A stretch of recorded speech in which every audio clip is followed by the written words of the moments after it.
Twelfth 2025 में होने वाले फाइनल एग्जाम के लिए हिंदी से प्रीवियस ईयर का क्वेश्चन लेकर आए हैं जो सब्जेक्टिव है और इसमें 5 प्रश्न को हम लोग लघु उत्तरीय प्रश्नों को देखेंगे जो हर बार आपके एग्जाम में परीक्षा में रिपीट किया जाता है। ठीक है, 100% गारंटी है कि ये सारा का सारा प्रश्न आपके एग्जाम में देखने को मिलेगा ही मिलेगा।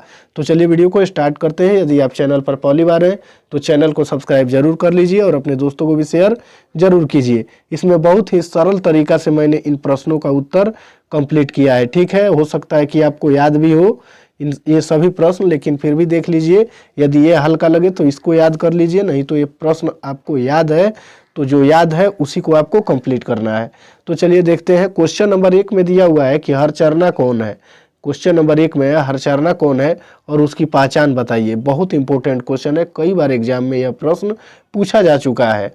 तो हम लोग इसका उत्तर देखेंगे कि हरचरना अधिनायक शीर्षक कविता में एक आम आदमी का प्रतिनिधित्व करता है। हरचरना कौन है? तो हरचरना अधिनायक कविता में एक आम आदमी का प्रतिनिधित्व करता है।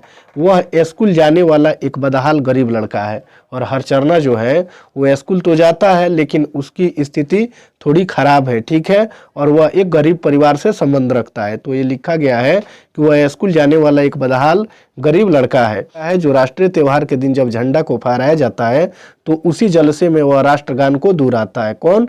हरचरना। अब देखिए इसमें क्वेश्चन पूछा हुआ है कि उसकी पहचान क्या है, तो आपको लिखना है कि हरचरना की पहचान, ठीक है, फटा सुपन्ना पहने एक गरीब छात्र के रूप में है। यानी हरचरना जो है वो फटा सुपन्ना कपड़ा पहने हुआ है और उसके गरीबी जो है उसी गरीबी छात्र के रूप में उसकी पहचान की जाती है।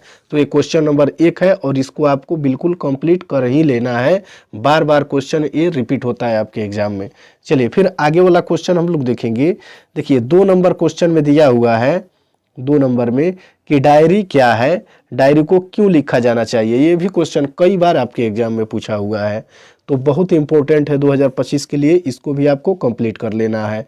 तो इसका उत्तर देखेंगे कि डायरी हिंदी साहित्य की वह विधा है जिसमें व्यक्ति अपने मन की बातों को कागज पर उतारता है या लिखता है। वस्तुतः डायरी मन का एक कूड़ा है। यानी डायरी जो है वो हिंदी साहित्य की एक विधा है जिसमें कोई भी व्यक्ति अपनी मन की बातों को कागज पर लिख देता है, उसे ही डायरी कहा जाता है। और कहा गया है कूड़ा किसको?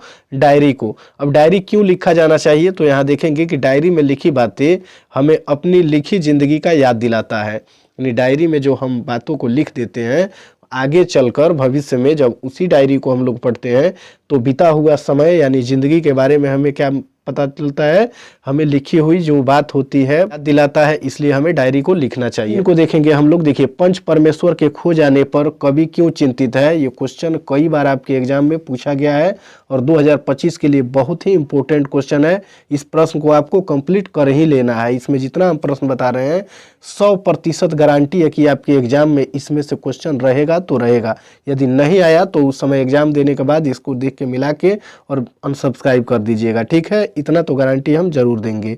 तो जितना प्रश्न बताएंगे आपके केवल एग्जाम से रिलेटेड प्रश्न होगा, उन सभी प्रश्नों को आपको कंप्लीट कर लेना है।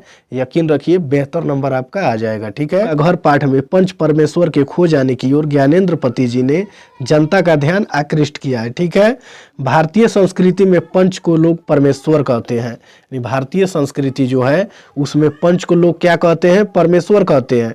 पंच को लोग भगवान का रूप भी मानते हैं। जो पंच लोग होते हैं उन्हें लोग भगवान या ईश्वर मानते हैं। न्याय के तराजू पर पंच अपने ईमानदारी से खरा उतरते थे।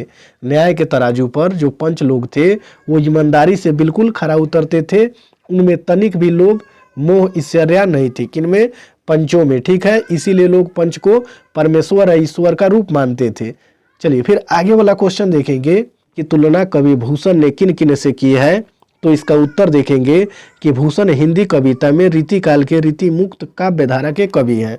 जो भूषण है वो हिंदी कविता में रीतिकाल के रीति मुक्त काव्य धारा के कवि है। ठीक है, उन्होंने छत्रपति शिवाजी की तुलना इंद्र, श्रीराम, पवन, शिव, परशुराम, जंगल की आग, शेर, चीता, प्रकाश अर्थात सूर्य से की है। ठीक है, चलिए फिर आगे वाला क्वेश्चन हम लोग देखेंगे। क्वेश्चन में दिया हुआ है कि नारी की पराधीनता कब से आरंभ हुई, तो इसका उत्तर देखेंगे कि जब मानव जाति ने कृषि का आविष्कार किया तो नारी घर में और पुरुष बाहर रहने लगा। ठीक है, यहाँ से जिंदगी दो टुकड़ों में बट गई, घर का जीवन सीमित और बाहर का जीवन असीमित होता चला गया। यहीं से नारी की पराधीनता आरंभ हो गई।